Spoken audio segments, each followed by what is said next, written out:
Wappers, welcome into this weekend's edition of the ATW, where our topic is going to be on the continual study of Atlantic revolutions inspired by the Enlightenment, with just one exception to mix in there. You'll notice the appearance severely dressed down today. We had a big basketball practice coming off a huge upset win last night of the number one team of our conference. I also want to do a quick shout out to our Red Giant basketball teams that are gearing up for playoffs on Monday. Make sure you watch the ATW, of course, before you go to the playoff game Monday. Wishing our boys and girls team the best of luck. But let's get down to business.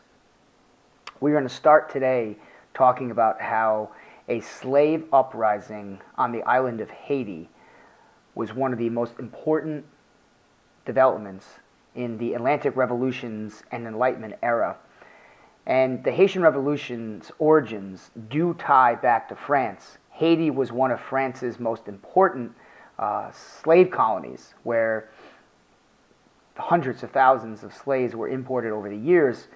And Haiti was, in terms of the French Empire, one of its most important colonies for sugar. Lots of sugar came from Haiti. And in terms of the population, it's important to note that Africans dominated the number of people on Haiti. They far outnumber the white population of French or Creoles that were on the island. And what's fascinating about the Haitian Revolution, which began in 1791, is that France's revolution was going on that same year, and Louis XVI hadn't even been killed yet. But around 1791, an initial slave uprising began, led by a former slave who then became a medic in the military, but eventually became a general, and his name was Toussaint Louverture. I'm not putting the heavy French accent on that, but you should see the name on the slides. It's important to realize that this slave uprising that broke out in Haiti is incredibly complex, and we're simplifying it down to the studs, the bare minimum amount of information that we need to have for AP World History. So there's a lot of details I'm leaving out. But what I want to make very well known is that this slave uprising really epitomized the worst fears of white colonizers throughout the entire age of exploration, which is that the black majority would overthrow the white minority, and that's exactly what happened here in the Haitian Revolution. And Toussaint Louverture would eventually galvanize enough slaves to form a military force that was powerful enough to overwhelm the white military occupiers of Haiti. And what I want to get into real quick about this, unique about this uprising, is that there's a really good tie back to one of the syncretic developments that we spoke about as West Africans were brought to the New World, which is the development of new religions, mixing African religions with Christianity and also Latin American and Caribbean religions. And one of the driving forces behind the Haitian Revolution, the power of the slave uprising, came in their steadfast religious faith, especially voodoo, which was one of the religions, the syncretic religions we discussed.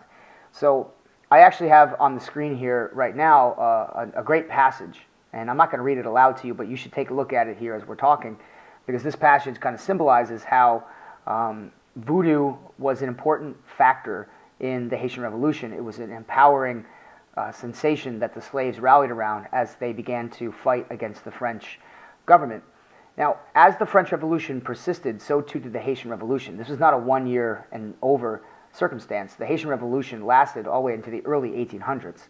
Eventually, when Napoleon became emperor, this became his situation to deal with, and Toussaint Louverture was really the driving person behind the slave uprising in Haiti. And Louverture eventually caught Napoleon's attention, and Napoleon sent an army to stop Louverture. Louverture was arrested. He was brought back to France, where he died in prison. But one of Louverture's second-in-command, Jean-Jacques Dessalines, kept the revolution going. And eventually, by 1804, Dessalines had basically beaten the French. I mean, it was a stunning upset. Remember, Napoleon was busy fighting all of his wars in Europe, so his focus was more on Europe. But Dessalines and Louverture, these two men helped combine the different slave groups in Haiti to overthrow the French rule there. And Dessalines would go on to form the first independent black country in all of world history. I mean, if you think about that also in the context of Black History Month here in February, it is one of the most remarkable achievements in all of world history. There's only one example of another slave uprising that we've talked about that succeeded, and that was the Mamluk dynasty back in Egypt, which were former Arab slaves who overthrew their rule. So this connection between the Mamluk dynasty and the Haitian Revolution is unique. And Dessalines also went on to overthrow the Spanish side of the island of Haiti, which is shared with the Dominican Republic, and he helped free slaves on the Spanish side of the island too. So it's a remarkable turn of events, and it really was a black eye in terms of Napoleon's career. This is one of his few defeats that he suffered, although he didn't command troops in Haiti. For Napoleon, it was a stunning defeat, and he, of course, had more of those to come. But there's another sort of maybe lesser-known successful slave uprising in the Caribbean that I also want to mention, which is what happened in Jamaica, which initially Jamaica was a Spanish island since the Spanish were the first to colonize in Jamaica, but then eventually the English took over Jamaica. And slaves in Jamaica would also resist and sort of have their own independent communities, not the entire island, but just independent communities within Jamaica. And this is known as the Maroon Uprising, like the color. But in other contexts, maroon means like a runaway, someone who runs away and escapes whatever circumstance. And so maroon, the Jamaican Maroons were known as runaway slaves who left plantations in Jamaica, and then they fled into the countryside and the mountains, and they formed their own independent communities. Now the British tried, and as did the Spanish, both European powers, attempted to get the Maroons under their control, but the Maroons fought numerous wars against the Spanish, and the English, and they were successful in maintaining their independence. And the legacy of the Maroons is fascinating because still to this day, there are Maroon communities deep inside the jungles and mountains of Jamaica, and their legacy is just as important as the Haitian Revolution in the sense that here's two examples of West Indies slave uprisings. And the only difference, I would argue, between what happened with the Maroons and what happened with, actually two differences, that happened with the Maroons in Jamaica and the Haitian uprising is, number one, Haiti was formed its own independent country, and it was recognized around the world as a country. It had a government, whereas the Maroons were still a part of the British island, but they had their own communities. The second difference is the Enlightenment. The Enlightenment was not so heavily influencing the Jamaican Maroons. So the Enlightenment played a much more important role in the Haitian Revolution, as did the Enlightenment on what was going on down in South America and Mexico. And so our last two stops here are going to be revolutions that broke out in South America and revolutions that broke out in Mexico. And the importance of these two revolutions are that these revolutions were also not only Enlightenment inspired, but these involved the Spanish Empire. And the Spanish Empire by the early 1800s was really weakening. A big reason for that, Napoleon. Napoleon was squeezing down on the Iberian Peninsula, putting pressure on both Spain and Portugal. But ultimately, Spain was really losing its power worldwide, and Spain was not nearly the force that it was at one point. I want to give you a couple names to be aware of. Let's first talk about South America. Throughout the early 1800s, going into the 1830s, a series of South American revolutions broke out. And the main name I want you to take away from this is a man named Simón Bolívar. And Bolívar was the driving military force behind many uprisings that took place in South America. South America had been dominated by the Spanish for 300 years, but Bolívar would lead numerous uprisings against the Spanish and would end up liberating many countries today that we recognize, such as Bolivia, which is named in his honor, Venezuela, Colombia. These are just examples, but these are modern-day countries that were formed during this uprising in South America. And so numerous South American countries today were formed during the early 1800s as the Spanish Empire was weakening and could no longer defend itself against these uprisings. The other name in South America to be aware of is José de San Martín. And de San Martín helped form the modern-day country of Argentina. And so, again, much like Bolivar, San Martin led independence movements influenced by the Enlightenment, of course, to liberate countries in South America from the Spanish rule.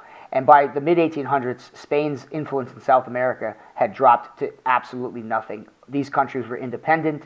Meanwhile, Portugal still maintained control over Brazil, but the majority of Spanish South America was liberated by the uprisings that took place there in the early 1800s.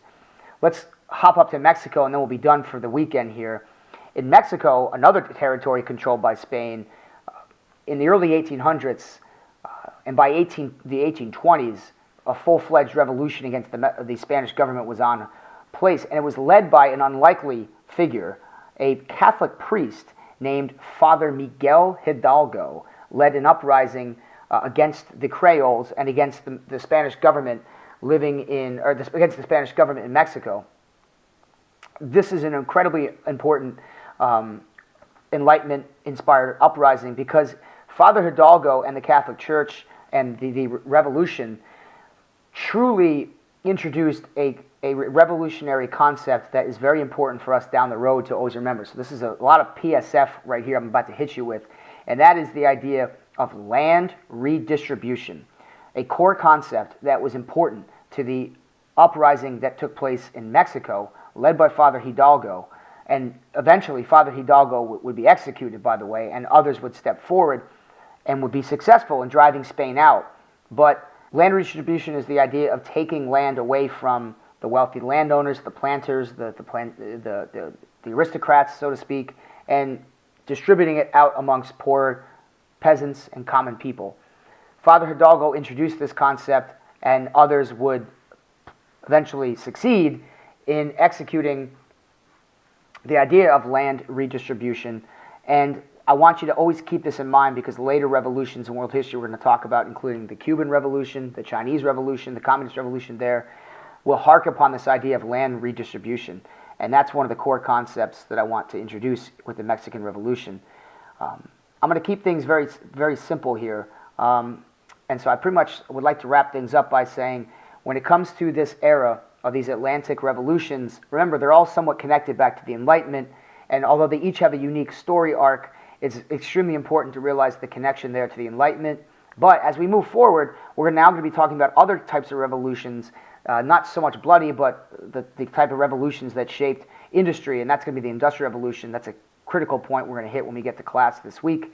So for now, what I would say is gear up tomorrow. We are going to practice some short answers tomorrow. I want to keep you guys fresh with your writing.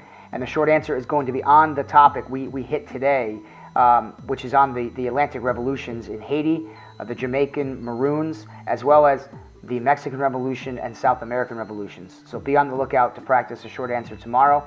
I hope all of you have a great rest of your weekend. Good luck, basketball players, and take care, everyone. Remember, the past shapes the future.